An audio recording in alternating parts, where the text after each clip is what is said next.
Hey everyone, welcome to Module 7 and the next to last of the modules that we'll be having for the HBSE course for this semester.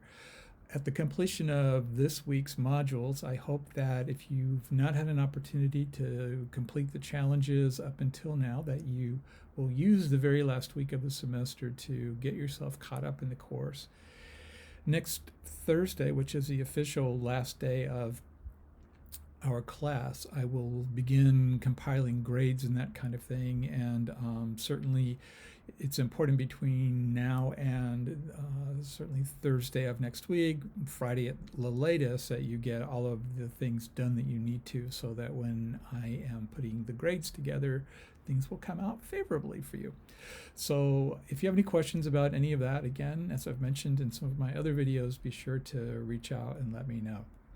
So today I'm going to talk about the importance of the dimension of religion and spirituality with respect to the social work profession. If you've had an opportunity to read the chapter at this point, it gets pretty dense toward the end. Some of it's very difficult to follow, especially the theory presented by Ken Wilber and from his transpersonal perspective. So it's challenging, to be sure, but in this first part of the chapter that I'll focus on in this module, what's important to remember is that as a profession, social work has many early roots in organized religion. And so it's really important for us as a profession, as I've been mentioning from the beginning of the class, to have a good sense of where we've come from.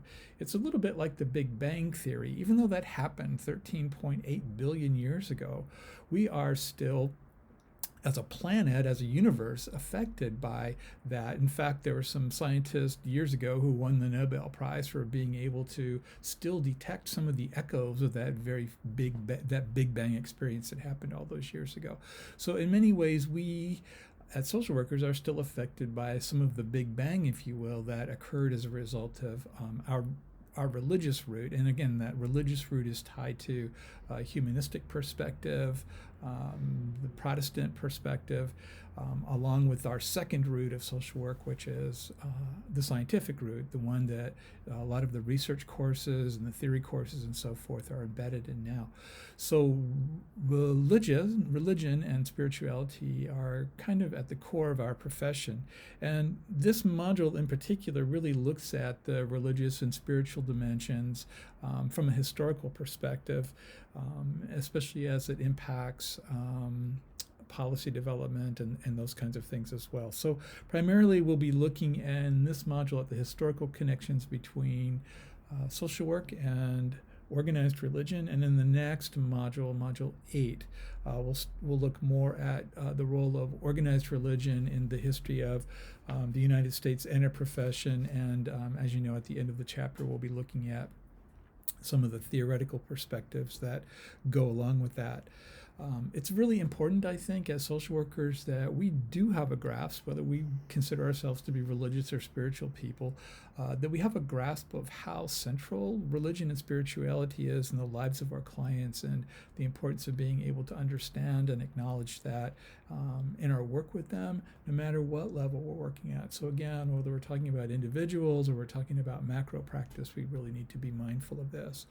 Certainly in terms of the early connections between the beginnings of our profession and Protestantism, it's really important for us to remember that, especially with regard to the charity organization societies that I know I've shared with you about in the past, and there's more information in this chapter about, with respect to the charity organization societies, really important for us to keep in mind that the early version of what social work was through these organizations was about monitoring how people were taking advantage of resources or not.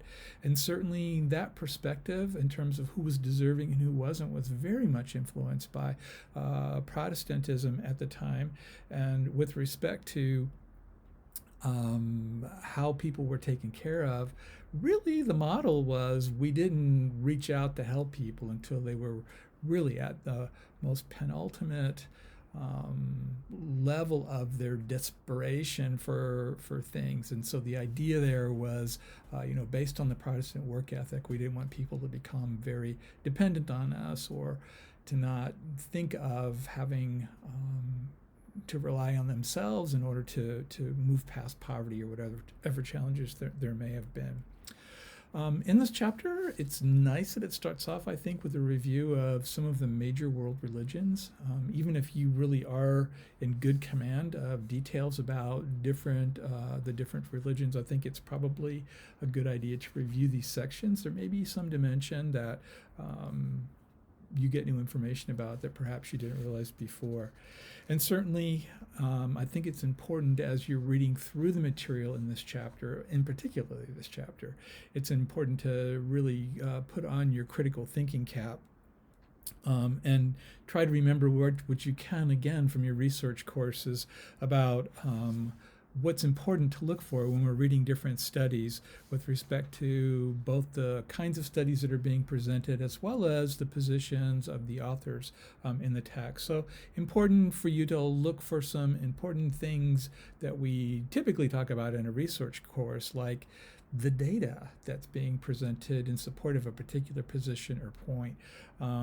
Was that data gathered through a well-crafted, well-developed, well-constructed methodology? So what kind of a sample was developed for the studies? What kinds of places were the people in those samples coming from? So what were some of their demographics and so on?